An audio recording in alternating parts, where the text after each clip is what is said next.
Have you ever seen someone so happy it made you uncomfortable? Not fake happy, not forced smile happy, but genuinely, deeply, unnaturally happy? I'm Special Agent Sarah Chen, FBI Behavioral Analysis Unit, and I'm about to tell you about the most disturbing case of my career. Not because of violence, not because of horror, but because of happiness. Pure, perfect, terrifying happiness. If you're watching this from Utah, Colorado, or anywhere near the Four Corners region, you might have heard of the Eternal Joy community. What you haven't heard is what really happened there in the summer of 2023. The FBI classified most of this, but some stories need to be told. Some warnings need to be given. Drop a comment. Have you ever met someone whose happiness seemed almost aggressive? Like they needed you to be happy too? That's how it started. That's always how it starts. Subscribe if you want to know why 47 people chose to die rather than stop smiling. The briefing room at Quantico was colder than usual that Tuesday morning in June 2023. I'd been with the Behavioral Analysis Unit for 7 years, specializing in cult dynamics and coercive control. I'd studied Jonestown, Waco, Heaven's Gate, and X4TM. I thought I understood how charismatic leaders broke down their followers' personalities and rebuilt them. I was wrong. Section Chief David Martinez stood at the front of the room, his usually composed face showing signs of strain. Behind him, the screen displayed satellite images of a compound in the Utah desert, about 60 miles from Moab. It looked like any other intentional community. Solar panels, gardens, modest buildings arranged in a rough circle around a central meeting hall. The Eternal Joy community, Martinez began, his voice carefully neutral. Founded in 2019 by Marcus Webb, former pharmaceutical executive turned spiritual leader. Current population, approximately 200 adults, 50 children. On paper, they're a self-sustaining agricultural community focused on what they call authentic happiness through chemical enlightenment. Another drug cult? Asked Agent Tom Bradley from my left. He was new to the unit, still eager, still thinking these cases had simple explanations. That's what local law enforcement thought, Martinez replied. Until this. He clicked to the next slide. It was a photograph of a woman, early 30s, lying in a hospital bed. She was dead, but her face was contorted into the most disturbing expression I'd ever seen. A smile so wide it had actually torn the corners of her mouth. Her eyes, clouded with death, somehow still conveyed an intensity of joy that made my skin crawl. Jennifer Morrison, Martinez continued, former member of Eternal Joy, left the compound 5 days ago. Died yesterday at St. Mary's Hospital in Grand Junction, Colorado. Official cause of death, suicide by intentional overdose. But here's where it gets interesting. The next slide showed Jennifer's medical chart. For the first 24 hours after leaving the compound, she was fine. Normal affect, coherent, even relieved to be out.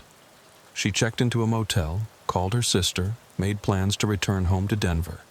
Then, at exactly 24 hours post-departure, she began exhibiting symptoms of severe depression. By hour 36, she was catatonic. Hour 48, she managed to acquire and consume a lethal dose of fentanyl, despite being on suicide watch. Withdrawal? Suggested Agent Lisa Park, our pharmacology specialist. That's what we thought. But Jennifer Morrison is the 14th former member to follow this exact pattern. All of them left voluntarily. All of them seemed fine initially. All of them crashed at the 24-hour mark. All of them were dead by 72 hours, most by suicide.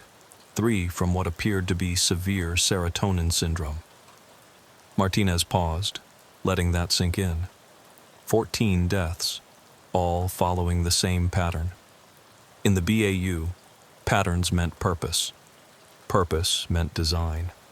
Design meant someone was responsible.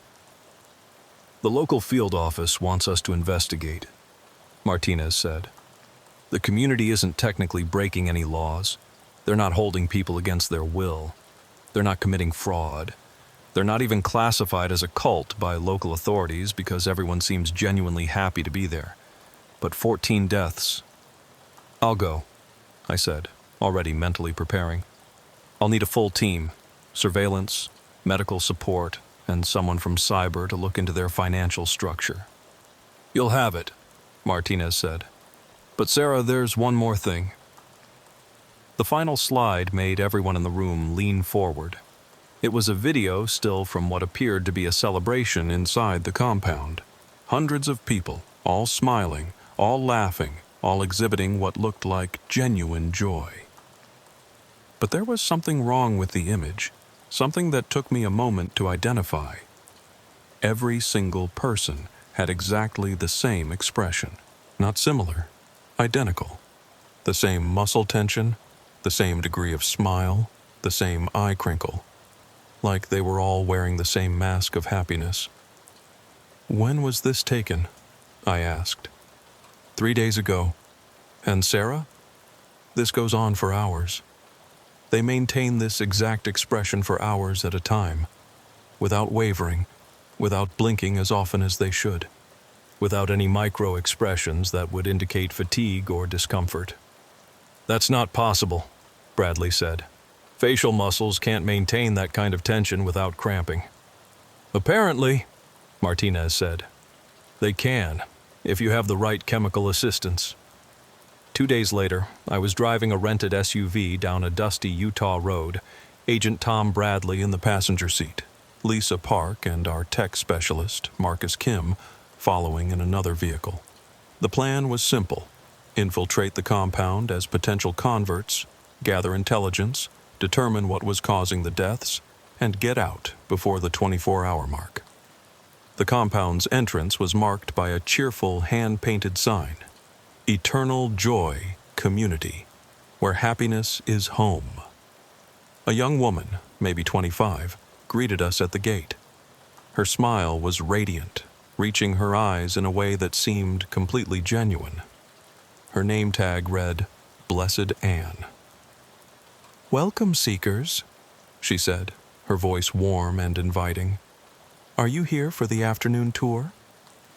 We'd called ahead, presenting ourselves as two couples interested in alternative living situations. I was paired with Bradley as a married couple having a spiritual crisis. Lisa and Marcus were supposedly tech workers burned out on Silicon Valley culture. Yes, I said, matching her smile with practiced ease. We've heard wonderful things about your community. Oh, you haven't heard the half of it, Anne laughed, and it was a beautiful sound, like wind chimes in a gentle breeze. Eternal joy isn't just a place, it's a state of being. Marcus, our founder, not your husband, he discovered something incredible, the secret to true, lasting happiness, and he shares it freely with anyone ready to receive it. She led us through the gate and into the compound proper. The first thing that struck me was the atmosphere. I'd been in dozens of cults, compounds, and controlled communities. They all had an undercurrent of tension, of watchfulness, of fear disguised as devotion. But here, everyone we passed seemed genuinely, authentically happy. Children played freely, laughing with abandon. Adults worked in the gardens, chatting and smiling. A group was doing yoga in a courtyard, their faces serene. It's beautiful, Lisa said, and I could hear the genuine surprise in her voice. This is nothing, Anne said. Wait until you meet Marcus. Wait until you experience the awakening. She led us to the central building, a large circular structure that seemed to serve as both meeting hall and temple. Inside, about 50 people sat in a circle, holding hands, eyes closed, smiling those identical smiles I'd seen in the photograph. At the center sat a man I recognized from our files as Marcus Webb. Webb was 53, with silver hair and the kind of charisma that filled a room even when he was silent. His eyes were closed, but as we entered, they opened and fixed on me with an intensity that made me unconsciously check that my wire was hidden. New seekers, he said, his voice carrying despite being soft. Welcome. I'm Marcus. I suppose you have questions? Several, I said, stepping forward. I'm Sarah. This is my husband, Tom. We're searching for something. Purpose, meaning, happiness, the usual existential crisis stuff. Marcus laughed, and everyone in the circle laughed with him, not in a creepy, synchronized way, but like they all genuinely found it funny at the same moment. The usual existential crisis stuff, he repeated. I love that. You know, I used to be in pharmaceuticals, spent 20 years developing antidepressants, mood stabilizers, all the chemicals we use to try to force our brains to be happy. And you know what I learned? We were going about it all wrong. He stood, moving with the energy of someone half his age. We were treating unhappiness like a disease, something to be cured. But unhappiness isn't a bug in the human system. It's a feature. It's what drives us to change, to grow, to seek. The problem isn't unhappiness. The problem is that we've forgotten how to transform it into joy. And you've remembered? Tom asked, playing the skeptical husband perfectly. Better, Marcus said. I've discovered the chemical key that unlocks the brain's natural capacity for sustained happiness. Not forced, not artificial, but genuine joy that comes from within. Would you like to understand how? He led us to a smaller room off the main hall, decorated with charts of brain chemistry and molecular diagrams. It looked like a university lecture hall crossed with a New Age meditation space. The human brain, Marcus began, clearly in his element, produces its own happiness chemicals, serotonin, dopamine, oxytocin, endorphins, but modern life suppresses their production. Stress, isolation, artificial light, processed food, they all interfere with our natural joy. What we do here is reset the system. With drugs?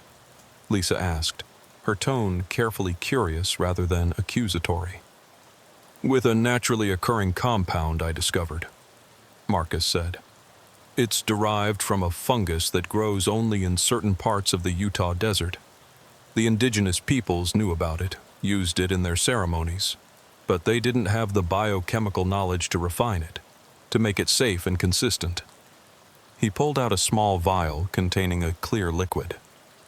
This is what we call joy.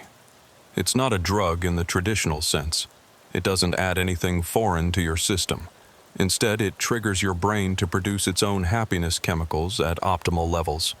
It rewrites the neural pathways that have been damaged by modern life. That sounds too good to be true, I said, which was both my honest reaction and exactly what someone in my supposed position would say. I thought the same thing, said a new voice. A woman had entered the room, mid-40s, professional bearing, even in the simple clothes of the community. I'm Dr. Rachel Hughes. I was a neurologist at Johns Hopkins before I came here. I've studied Marcus's compound extensively. It's revolutionary. If it's so revolutionary, why isn't it everywhere? Tom asked. Dr. Hughes's smile faltered for just a moment, the first crack I'd seen in the happiness facade. Because the FDA, the pharmaceutical industry, they don't want a cure for unhappiness. They want customers, not cures. Here we give it away freely to anyone who chooses to stay. But people who leave... I let the sentence hang. Marcus's expression grew somber. Yes, we've lost some brothers and sisters who chose to return to the outside world. It's tragic. You see, once your brain experiences true happiness, going back to the suppressed state of modern life is difficult. It's like asking someone who's lived in sunshine their whole life to suddenly live in darkness. So it is addictive, Lisa said. No more than happiness itself is addictive, Marcus replied. Tell me, if you could choose between being happy and being miserable, which would you choose? The people who leave and struggle, they're not experiencing drug withdrawal. They're experiencing the withdrawal of joy itself. Their brains remember what it feels like to be truly happy, and they can't handle the return to ordinary suffering. But you could help them, I said. Give them more of the compound. We've tried, Dr. Hughes said. We've sent supplies with those who left. But once they're back in the outside world, surrounded by all the triggers and stressors, the compound's effects diminish. It needs the supportive environment we've created here to work properly. The meditation, the community, the lifestyle, they're all part of the treatment. Marcus walked over to a window that looked out over the compound. We're not keeping anyone here against their will. Everyone is free to leave at any time. But we're also honest about the challenges they'll face if they do. Most people, once they experience true happiness, choose to stay. Is that so wrong? I watched the people outside, all engaged in various activities, all smiling, all seemingly at peace. Part of me, the trained analyst, was cataloging signs of control, manipulation, coercion. But another part, a deeper part, wondered, what if they really had found something? What if the price of perfect happiness was simply never being able to leave? Would you like to try it? Marcus asked suddenly, turning to face us. The compound, I mean. A small dose, just enough to understand what we're talking about. It wears off in a few hours if you don't maintain it. Completely safe. Tom and I exchanged glances. This wasn't part of the plan, but it was also an opportunity we couldn't pass up. Understanding the compound's effects firsthand would be invaluable for the investigation. What do you think, honey? I asked Tom, playing my role. He squeezed my hand, 2 quick pulses, our signal for proceed with caution. We came here to explore, he said. Might as well explore fully. Marcus smiled, that genuine, reaching the eyes smile that everyone here seemed to have perfected. Wonderful. Dr. Hughes will prepare the doses. Just remember, once you know what true happiness feels like, you can never truly forget. As Dr. Hughes led us to what they called the awakening room, I activated the emergency beacon in my watch. If we didn't check in within 4 hours, the backup team would extract us. I'd investigated dangerous cults before, had even ingested substances as part of undercover work. But something about this felt different. The happiness here wasn't forced or fake. It was real. And that terrified me more than any threat of violence ever had. The awakening room was simple. White walls, soft lighting, comfortable chairs arranged in a circle. Dr. Hughes prepared 4 small cups, each containing about an ounce of clear liquid. The effects begin within 15 minutes, she explained, her medical training evident in her precise manner. You'll feel a warmth first, starting in your chest, then a lifting sensation, like a weight you didn't know you were carrying has been removed. After that, well, you'll understand why we call it awakening. I held the cup, analyzing what I could visually. Clear, no obvious odor, slightly viscous. Lisa would run a full analysis later if we could get a sample out. But for now, to maintain our cover, we had to drink. Cheers to new experiences, Marcus said, raising his own cup. We drank. The warmth started exactly as Dr. Hughes described, a gentle heat radiating from my chest, like the feeling of the first sip of coffee on a cold morning, but spreading through my entire body. I maintained my observational mindset, cataloging each sensation for my eventual report. Increased heart rate, slight dilation of pupils, a tingling in my extremities. All consistent with a stimulant response, possibly an MDMA derivative or a novel tryptamine. But then something shifted. It wasn't sudden or jarring. It was like watching the sun rise, gradual, inevitable, and absolutely transformative. The weight Dr. Hughes had mentioned, I felt it lift, and I hadn't even realized I'd been carrying it. Years of cases, of witnessing humanity's darkest capabilities, of analyzing evil, it all just lightened. Not disappeared, but transformed into something manageable, like switching from carrying rocks to carrying balloons. "Oh," Lisa said softly from across the circle, and I saw tears streaming down her face.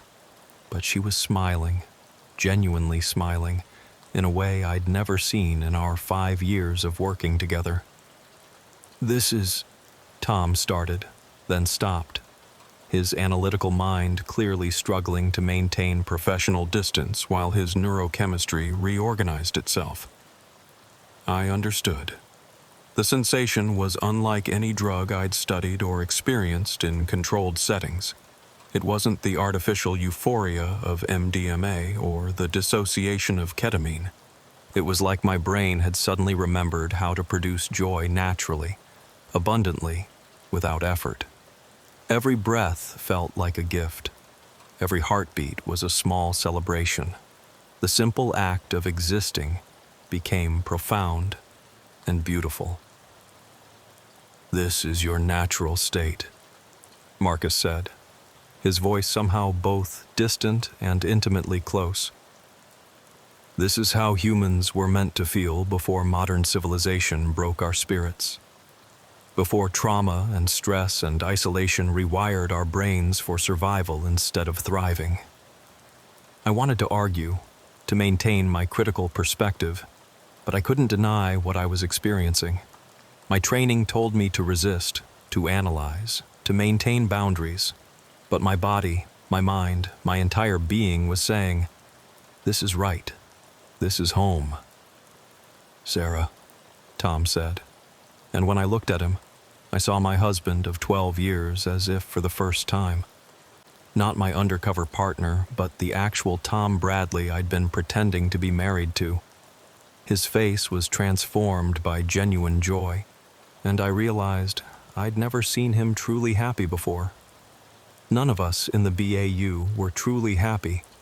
How could we be, swimming in darkness every day? "The compound works by stimulating the production of several key neurotransmitters simultaneously," Dr. Hughes explained, though her voice seemed to come from very far away. "But more importantly, it repairs the damaged neural pathways that prevent sustained happiness. Trauma, chronic stress, they create what we call happiness resistance in the brain. Joy breaks down that resistance."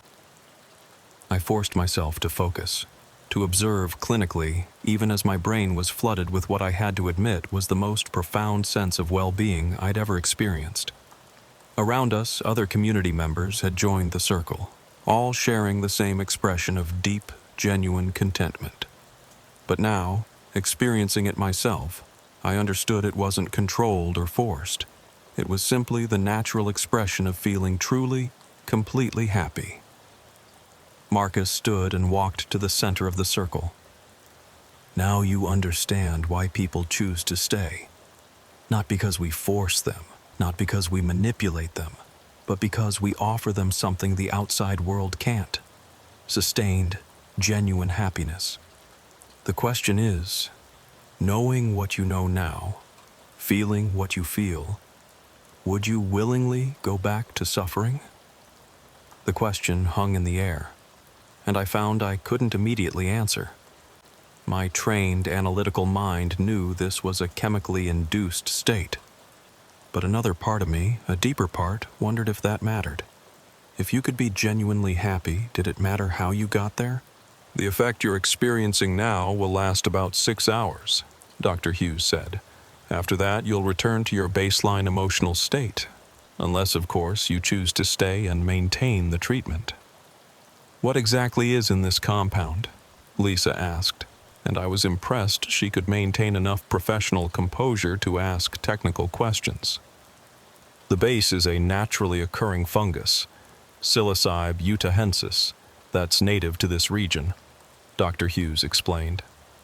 "But Marcus developed a proprietary extraction and refinement process that isolates specific alkaloids while eliminating the hallucinogenic properties. Combined with certain amino acid precursors and a monoamine oxidase inhibitor derived from Syrian rue, it creates a sustained neurochemical environment conducive to happiness. MAOIs can be dangerous, Lisa noted. Drug interactions, dietary restrictions, which is why the community lifestyle is so important, Marcus interjected. We control diet, environment, and activities to optimize the compound's effects while minimizing risks. Everyone here follows the same protocols, eats the same carefully designed meals, participates in the same therapeutic activities. It sounds like control, Tom said, though his tone was curious rather than accusatory. It's structure, Marcus corrected. The same way a diabetic structures their life around insulin management. We're treating chronic unhappiness as the disease it is. Over the next 4 hours, we toured the compound in our elevated state. Everything seemed more beautiful, more meaningful. The gardens weren't just functional food production. They were living art. The simple dormitory-style housing wasn't austere. It was minimalist perfection. The communal meals weren't restrictive. They were opportunities for connection. I watched the children playing, and they seemed genuinely carefree in a way I rarely saw anymore. No devices, no screens, just pure imaginative play. Their parents watched with those same serene smiles, but now I understood those smiles weren't vacant or controlled. They were the natural expression of parents who weren't anxious, stressed, or overwhelmed. The children, I asked Marcus as we walked, are they given the compound too? Modified doses appropriate for developing brains, he said. We've been very careful about that. Dr. Hughes has developed age-appropriate protocols. The children here don't know depression, anxiety, or the kind of existential dread that plagues most young people today. But they also don't know the full range of human emotion, Tom pointed out. Sadness, frustration, even anger. These serve purposes. Do they? Marcus asked. Or have we just convinced ourselves they do because we had no choice but to experience them? Look at these children. They're creative, intelligent, physically healthy. They resolve conflicts without violence, share without being forced, learn without coercion. What evolutionary purpose does suffering serve that can't be better served by joy?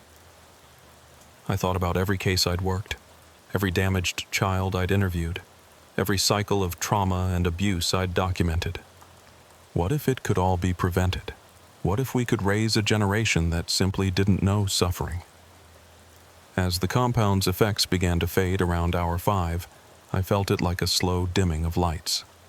The world didn't suddenly become terrible, but colors became less vivid, sounds less rich, and that weight began to settle back onto my shoulders. By hour 6, I was fully back to my baseline state, and the contrast was devastating. It wasn't that I felt bad, I felt normal. But normal, after experiencing that level of joy, felt like depression. I understood immediately why people who left the compound struggled. It wasn't chemical withdrawal in the traditional sense. It was the psychological impact of knowing happiness was possible but being unable to maintain it. Difficult, isn't it? Marcus said, observing our group as we readjusted. That's the tragedy of modern life. We've accepted a level of baseline suffering as normal, even necessary. But you felt the alternative now. You know it's possible. We need time to process this, I said, maintaining my cover even as my mind raced. It's a lot to take in. Of course, Marcus said. You're welcome to stay in our guest quarters tonight, no obligation. Experience the community, talk to members, make an informed decision. We have evening gatherings where people share their stories. You might find them illuminating. That evening, we attended what they called a joy circle, essentially a group therapy session where members shared their experiences. What struck me wasn't the content, but the genuine nature of the sharing. These weren't rehearsed testimonials or coerced confessions. People spoke freely about their past traumas, their journey to the compound, and their choice to stay. A woman named Margaret, probably 60, shared her story. I was a corporate lawyer for 30 years, successful by every metric: money, prestige, accomplishments. But I was miserable. Anxiety medication, therapy, meditation retreats, nothing helped. Then I found this place. For the first time in my adult life, I wake up looking forward to the day. Not because of what I might achieve, but simply because existing feels good. Is that really so wrong? A younger man, David, had a different perspective. I tried to leave once. Thought I could take what I'd learned here and apply it to the outside world. But within 2 days, I was suicidal. Not because I was addicted to a drug, but because I was addicted to not suffering. Once your brain knows what it's like to be genuinely happy, going back to normal is torture. But isn't that exactly what addiction is? Asked a new arrival, voicing what I was thinking. Maybe, David admitted. But I was addicted to alcohol before I came here. That was destroying my body, my relationships, my life. This addiction to happiness has given me health, community, and purpose. If I have to choose an addiction, I choose joy. After the circle, Tom and I reconvened with Lisa and Marcus in our assigned guest room, a simple but comfortable space with 2 sets of bunk beds. "We need to get samples out for analysis," Lisa whispered, checking for surveillance devices. "Agreed," I said. "But we also need to consider what we've observed. These people aren't being held against their will. They're not being abused or exploited. They're making an informed choice to prioritize happiness over autonomy." "It's still coercion," Tom argued. "Creating a chemical dependency that makes leaving impossible is a form of imprisonment, even if the cage is made of joy." "Is it, though?" Marcus Kim, who'd been quiet most of the day, finally spoke up. "How is it different from antidepressants? Millions of people take SSRIs knowing that stopping will result in withdrawal and return of symptoms. We don't call that imprisonment." "The difference is choice," I said. "People on antidepressants can function in society. They can work, travel, maintain relationships outside their treatment program. These people are limited to this compound." "But they're happy," Lisa said quietly. "Genuinely, measurably happy. Can we really say that's wrong?" I thought about the 14 people who died after leaving, their faces frozen in those grotesque smiles. The happiness might be real, but so are the consequences of leaving. We need to understand the mechanism before more people die. That night, I couldn't sleep. The contrast between the joy I'd felt earlier and my current state was jarring. Not painful exactly, but like going from a 4K screen back to standard definition. Everything seemed dimmer, flatter, less alive. I found myself actually considering what it would be like to stay, to wake up every morning in that state of perfect contentment. Around 3 a.m., I heard movement outside. Through the window, I saw a group of community members walking toward the central building. They moved with purpose but not urgency, all wearing the same serene expressions despite the late hour. I woke Tom, and we decided to follow at a distance. The group entered the main building through a side door we hadn't noticed during our tour. We waited a few minutes, then slipped inside. What we found changed everything I thought I understood about the Eternal Joy community. The main hall had been transformed. The lights were dim, replaced by dozens of candles. The community members sat in concentric circles, maybe 100 people, all perfectly still, eyes closed. But this wasn't meditation. As my eyes adjusted, I saw that each person had an IV line in their arm, connected to bags of clear fluid hanging from improvised stands. At the center, Marcus Webb stood with Dr. Hughes and several others I hadn't met.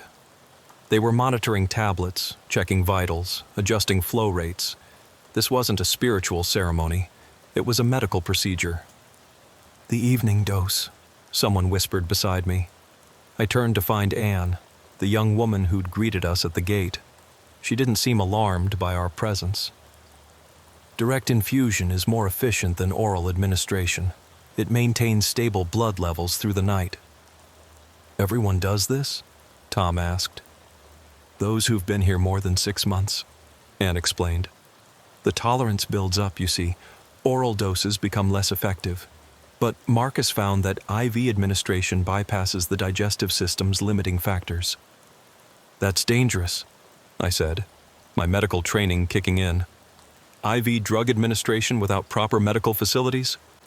Dr. Hughes supervises everything, Anne interrupted.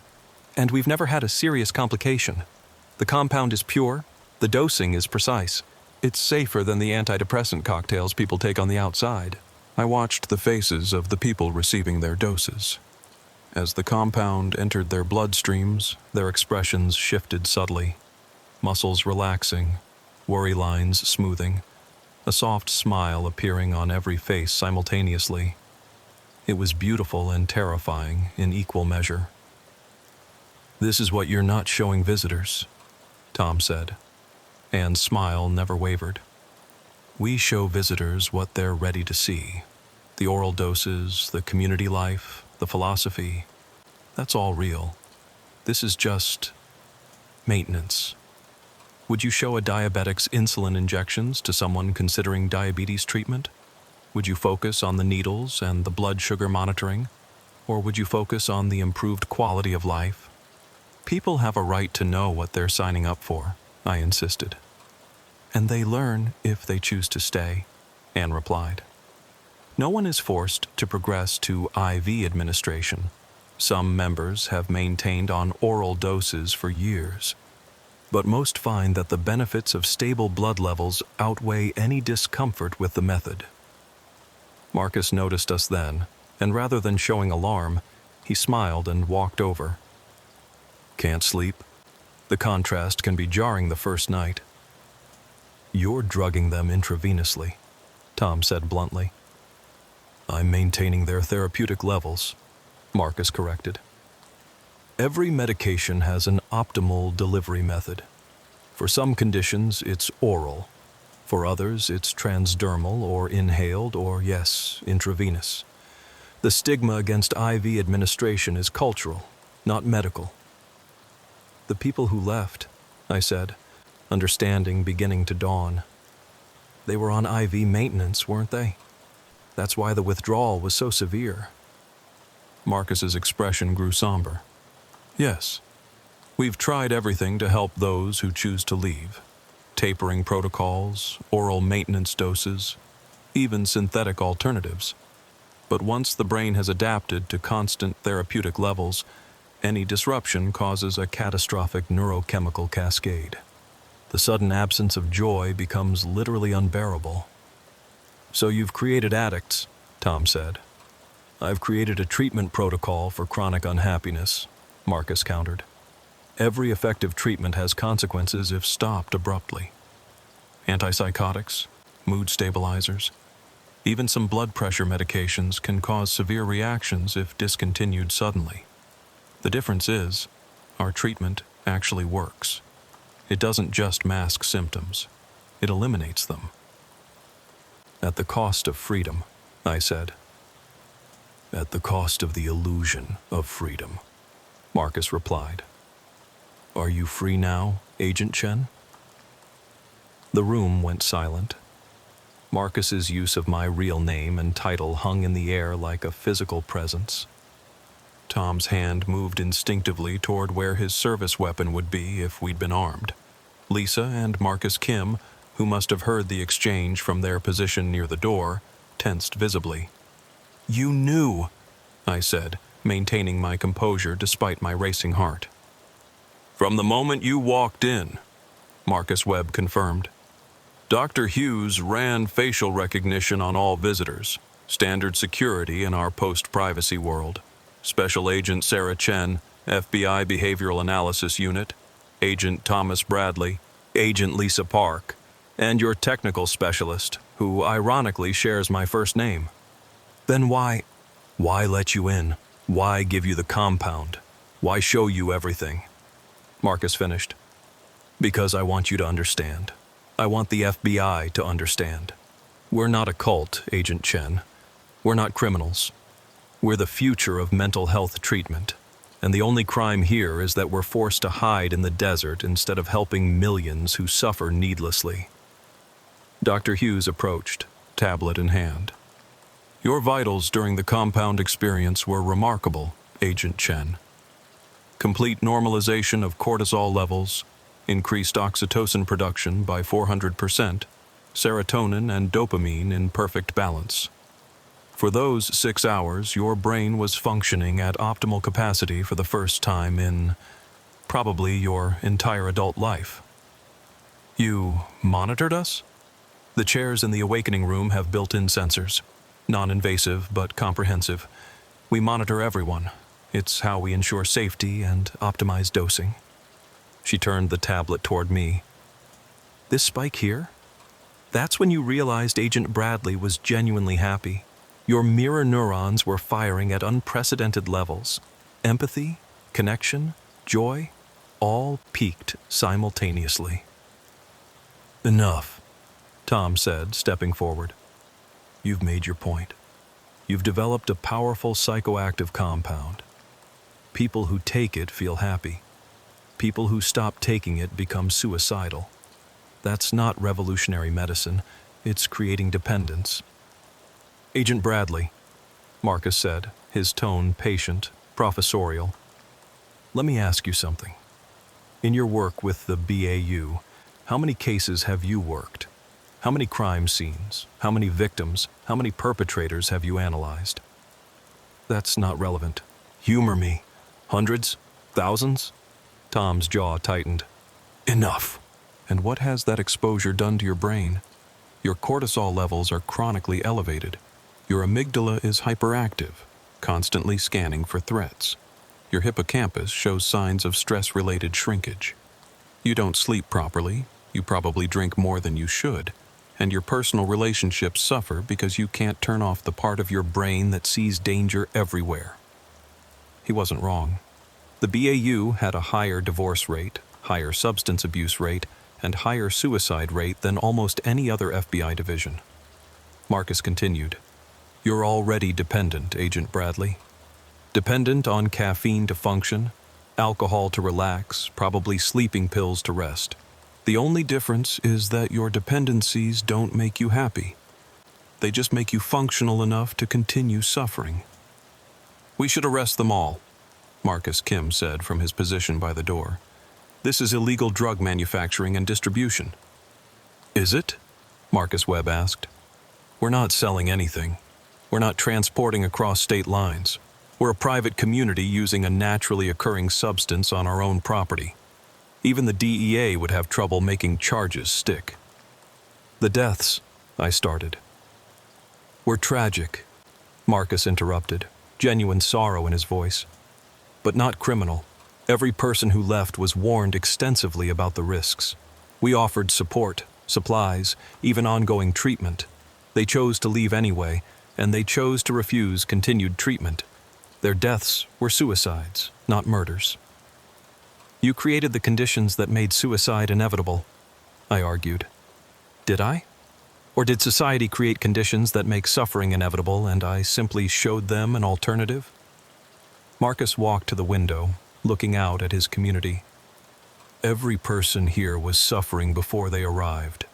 Depression, anxiety, PTSD, chronic pain, existential dread, the full spectrum of modern misery. Now they're happy. Genuinely, measurably, consistently happy. How is that a crime? Because it's not real, Tom said. What makes it not real? Dr. Hughes asked. The fact that it's chemically induced? Then no emotion is real. Every feeling you've ever had is chemistry. Love is oxytocin and vasopressin. Fear is adrenaline and cortisol. Happiness is serotonin and dopamine. We're just better at managing the chemistry. I watched the community members in their circles, receiving their IV doses with the same calm acceptance as a diabetic taking insulin. They weren't zonked out or high. They were just content, peaceful, happy. Show me your research, I said suddenly. All of it. The clinical trials, the development process, the long-term studies. Marcus smiled. I thought you'd never ask. He led us to a building we hadn't seen during the tour, a modern structure hidden behind the main complex. Inside was a fully equipped laboratory and research facility. The walls were lined with whiteboards covered in chemical equations, neural pathway diagrams, and statistical analyses. 5 years of development, Marcus said, pulling up files on a computer. Started with the indigenous fungus, but that was just the beginning. The real breakthrough was understanding how trauma physically rewires the brain to resist happiness. The data was comprehensive. Brain scans, blood work, psychological assessments, longitudinal studies of community members. It was the kind of research that should have been published in major journals, presented at conferences, celebrated as a breakthrough. Why hide this? Lisa asked, genuinely puzzled as she reviewed the data. This could revolutionize psychiatry. Could it? Marcus asked bitterly. Do you know what I was working on at Pharma? A new SSRI that was marginally more effective than existing ones but could be patented for billions in profits. When I presented early versions of this research, I was told it was too effective, that a cure for depression would be financially catastrophic for the pharmaceutical industry.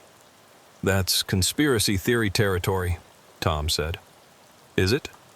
Dr. Hughes pulled up a folder of emails.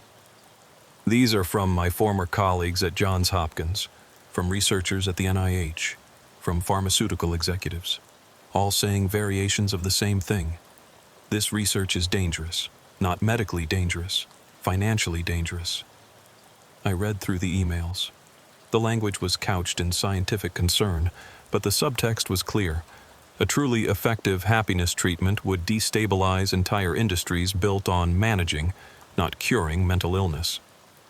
So you went underground, I said.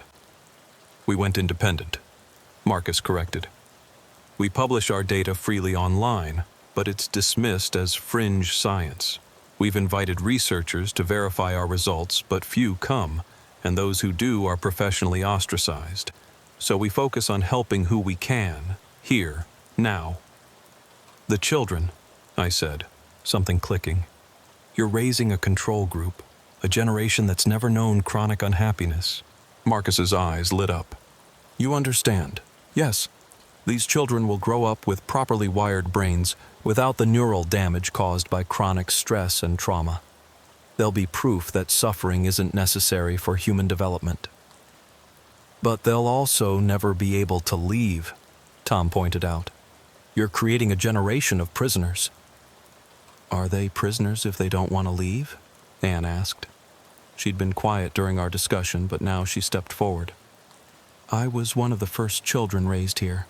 I'm 25 now. I've been outside, to college even, University of Utah, biochemistry degree. I could have stayed out there. Marcus made sure we all had the skills and resources to survive outside if we chose. But why would I choose suffering over joy? Because suffering is part of the human experience, I said, though the words sounded hollow even to me. So was dying in childbirth until we invented modern medicine, Anne countered. So was dying from infection until we invented antibiotics. Just because suffering is natural doesn't mean it's necessary or good. My phone buzzed, our extraction signal. The backup team was in position, ready to move in if we gave the word. I looked at Tom, at Lisa, at Marcus Kim, all waiting for my decision. I need to make a call, I said. Marcus nodded. Of course. Privacy is one thing we do respect here, ironically enough. I stepped outside into the cool desert night. The stars were brilliant this far from light pollution, and I could see the Milky Way stretching across the sky. Inside the compound, people were receiving their chemical happiness. Outside, the world continued its normal level of suffering. I called Martinez at Quantico. Sir, the situation is complex. Are they manufacturing illegal substances? Technically, no. It's a naturally occurring compound, refined but not synthesized. Are they holding people against their will? No, everyone is free to leave. Are they responsible for the deaths? I paused. Not directly. The deaths are from withdrawal, but it's voluntary withdrawal from voluntary treatment.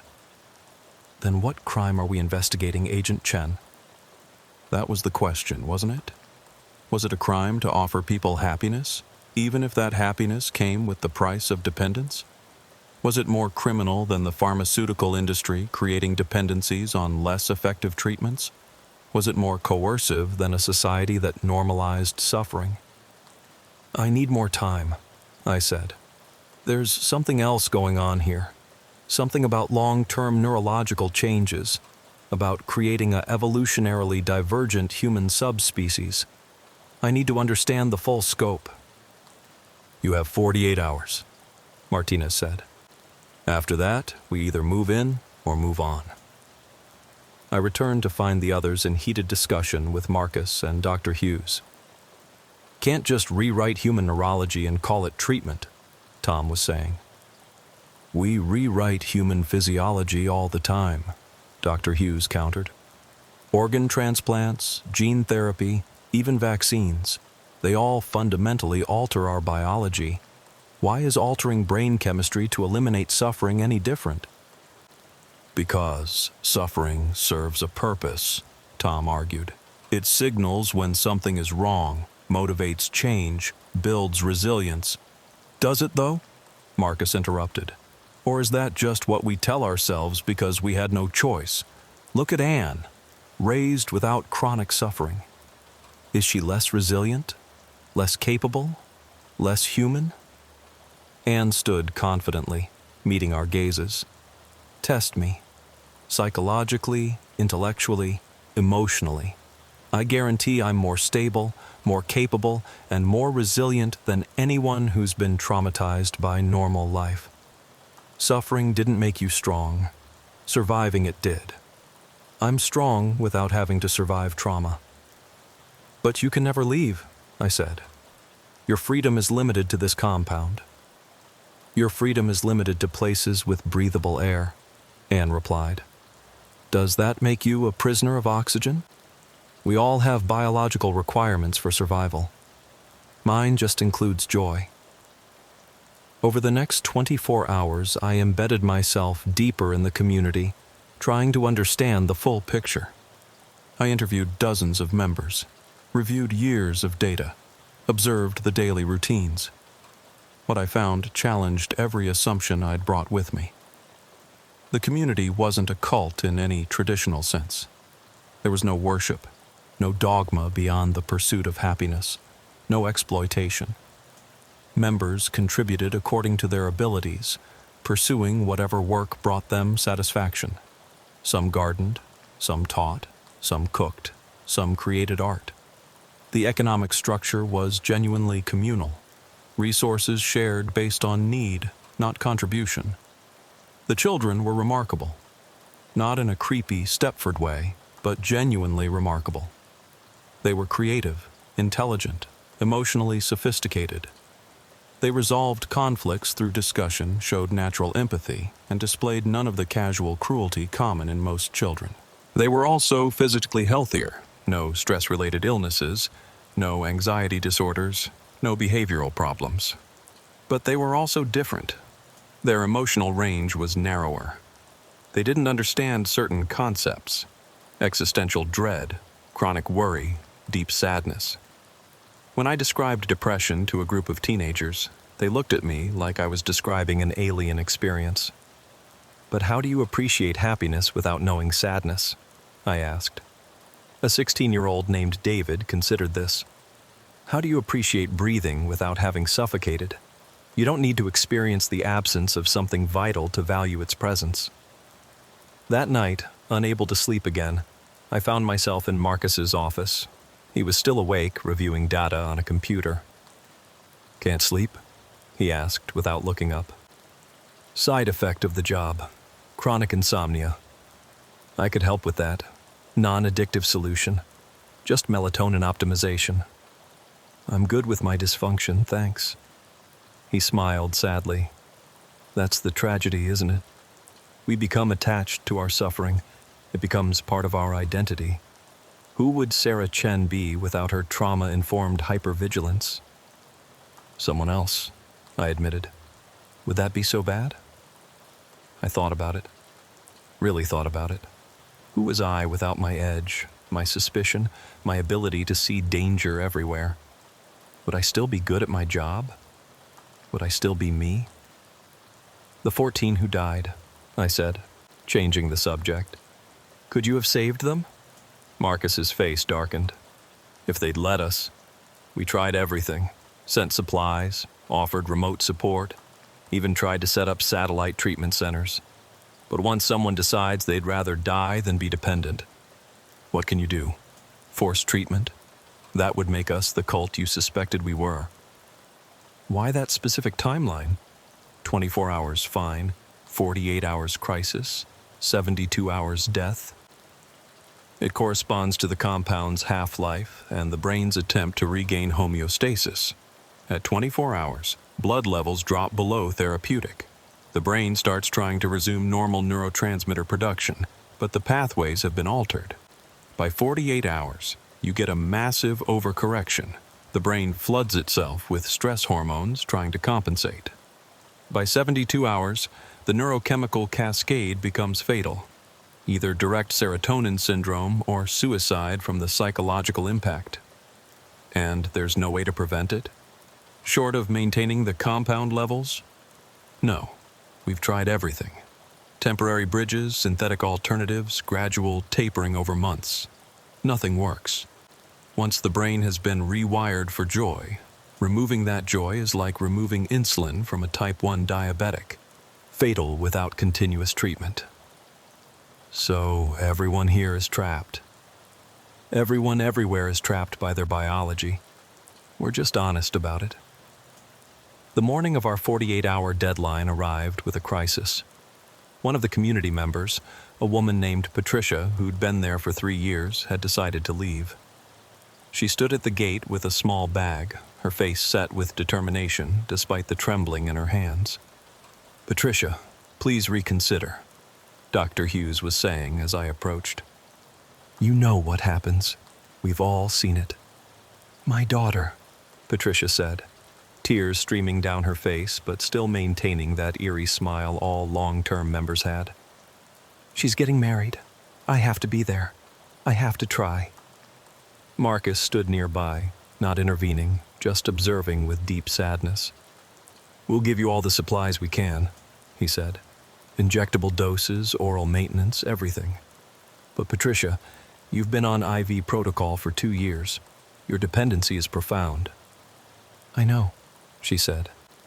"But what kind of mother misses her daughter's wedding?" "A living one," Anne said bluntly. "Your daughter would rather have you alive and here than dead trying to be there." Patricia's smile finally cracked, revealing the anguish beneath. "You don't understand. She thinks I've abandoned her. She thinks I chose this place over her. Maybe she's right." I watched this exchange, understanding that this was the real horror of the compound.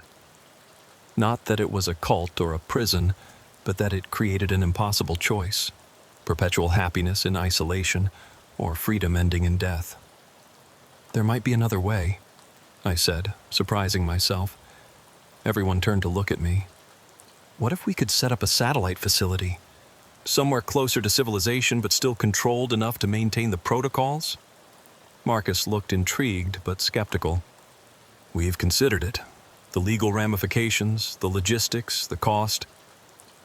The FBI could help," I heard myself saying, even as Tom shot me a look of disbelief.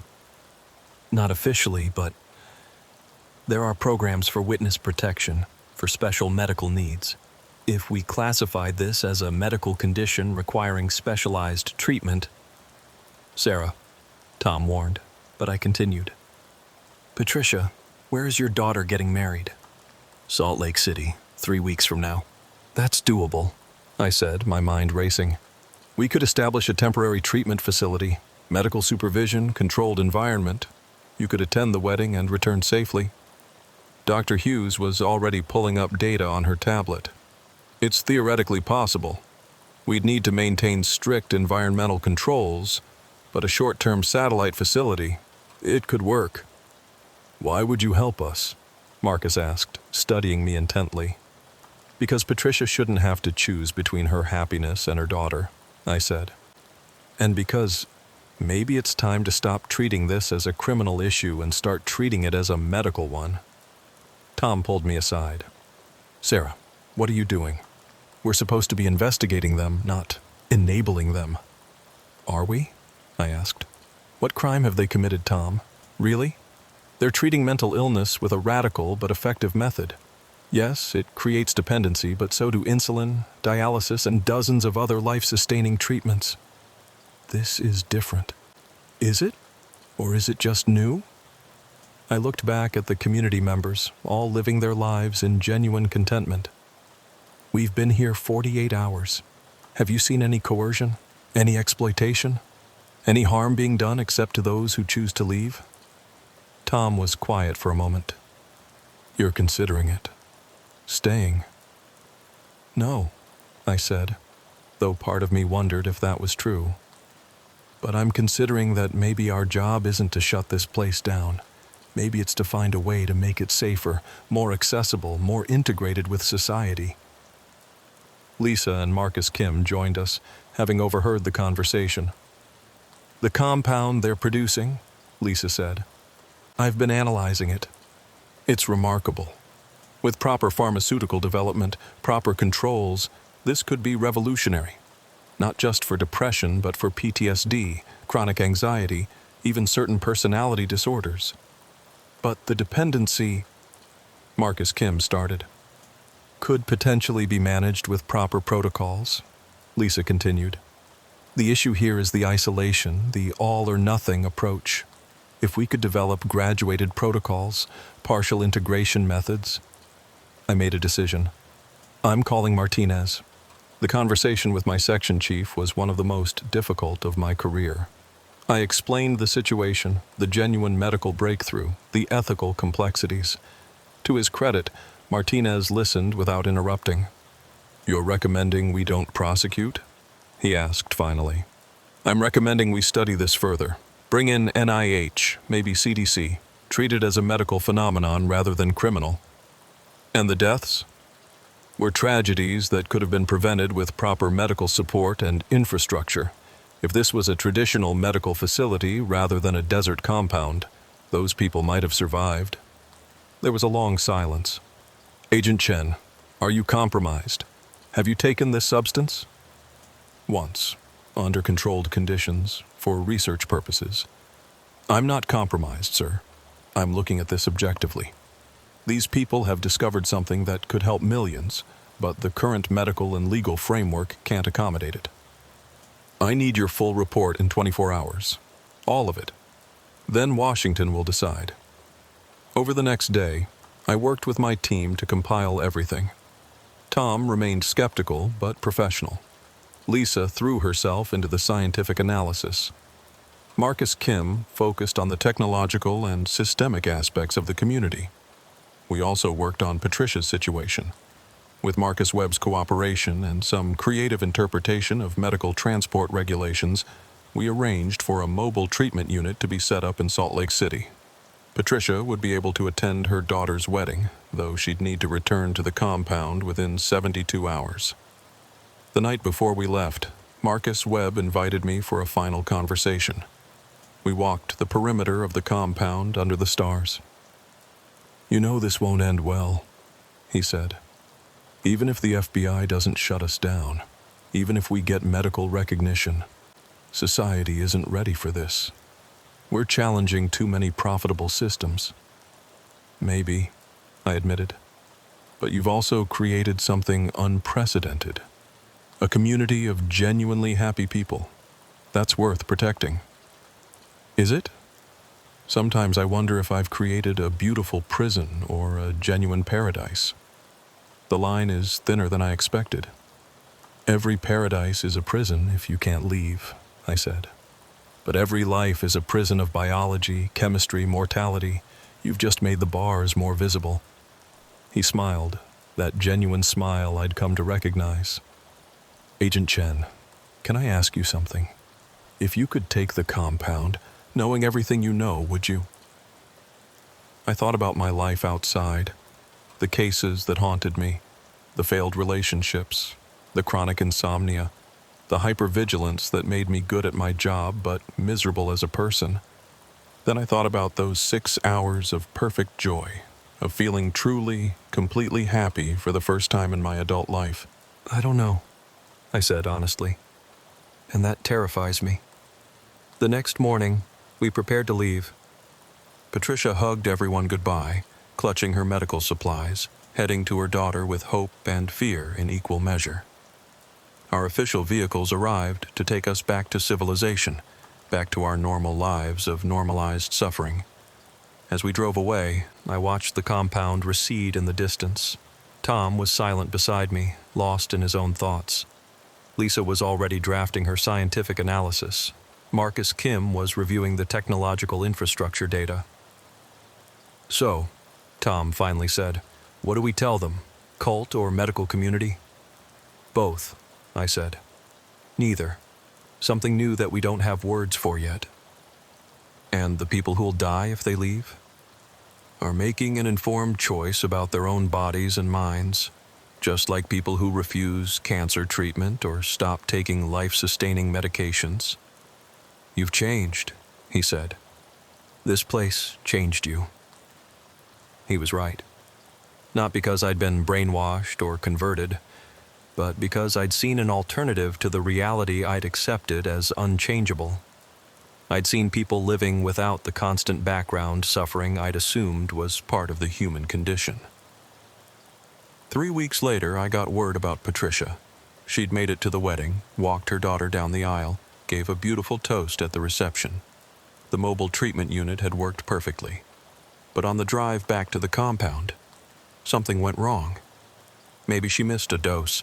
Maybe the stress of travel interfered with the compound's effectiveness. She went into neurochemical crisis at a rest stop in Nevada. By the time the ambulance arrived, she was gone. Her last words, according to the EMT, were, "At least I saw her happy." The FBI investigation was officially closed with no charges filed. The Eternal Joy community was classified as a experimental therapeutic community and placed under medical observation rather than law enforcement scrutiny. Marcus Webb began working with Johns Hopkins on clinical trials for a modified version of the compound, one that might be less effective but also less binding. 6 months later, I returned to the compound, not as an investigator, but as a visitor. The community had grown to nearly 300 members. They'd established 3 satellite facilities in urban areas, allowing members to maintain some connection with the outside world. The death rate for those leaving had dropped to 0, thanks to better protocols and support systems. Anne greeted me at the gate, that same radiant smile on her face. "Agent Chen, welcome back. Are you here to stay?" "Just visiting," I said. I wanted to see how Patricia's daughter was doing. It turned out Patricia's daughter, Rebecca, had moved to the compound after her mother's death. Not for the compound, but to understand what had kept her mother there. She'd been there 3 months, taking minimal doses, maintaining her ability to leave while trying to understand the appeal. "I get it now," Rebecca told me as we walked through the gardens. "My mom wasn't choosing this place over me.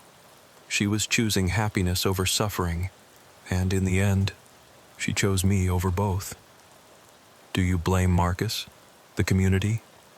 I did, but then I realized they gave my mom 3 years of genuine happiness. How many people get even that much? And when she needed to leave for me, they did everything they could to help her. The fact that it wasn't enough, that's not their fault. It's just the nature of the choice. That evening, Marcus offered me the compound again. A small dose, just to remember what it feels like.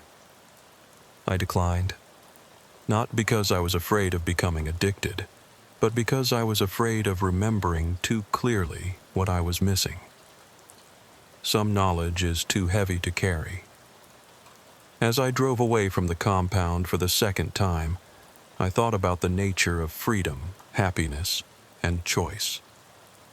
The Eternal Joy community had found a way to hack human happiness, but at the cost of creating a new kind of dependency. Was it ethical? Was it progress?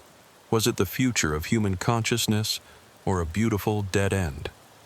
I didn't have answers, but I knew that somewhere in the Utah desert, 300 people were living in genuine, chemically sustained joy. They were prisoners of their own happiness, but they were the most content prisoners I'd ever encountered. And in a world where suffering was the norm, maybe that was its own form of freedom. The case file sits in my desk drawer, officially closed but never really finished. Sometimes I open it and look at the photos from those 6 hours when I was under the compound's influence. I look genuinely happy in those pictures, in a way I never have before or since. It's a reminder that happiness is possible, even if the price is higher than most of us are willing to pay. But sometimes, on particularly dark nights when the cases pile up and the horror of human behavior feels overwhelming, I think about that vial of compound Marcus slipped into my bag as I left. "Just in case," he'd said. "The door is always open." It's still there, in my apartment safe, behind my service weapon and badges. A small vial of perfect happiness, of chemical enlightenment, of beautiful imprisonment. I've never taken it, but I've never thrown it away either, because maybe Tom was right. The compound did change me, not by making me a believer, but by showing me that the suffering we accept as normal is just one option among many. That happiness isn't just the absence of pain, but something that can be actively created, maintained, sustained. The Eternal Joy community continues to operate, growing slowly, carefully. They're studied by scientists, monitored by ethicists, debated by philosophers. Are they the future of human happiness or a cautionary tale about the price of paradise? I don't know, but I keep that vial, just in case I ever decide that the price of perfect happiness is worth paying. Just in case. End recording. File classification. Restricted. Note: the Eternal Joy community remains under federal monitoring. No criminal charges have been filed. Current membership, 347. Voluntary departure success rate with new protocols, 73%. For support regarding experimental therapeutic communities, contact the FBI Behavioral Analysis Unit. If you or someone you know is struggling with substance dependency or considering alternative treatment communities, please consult with licensed medical professionals. The views expressed in this account are those of the agent and do not necessarily reflect official FBI policy.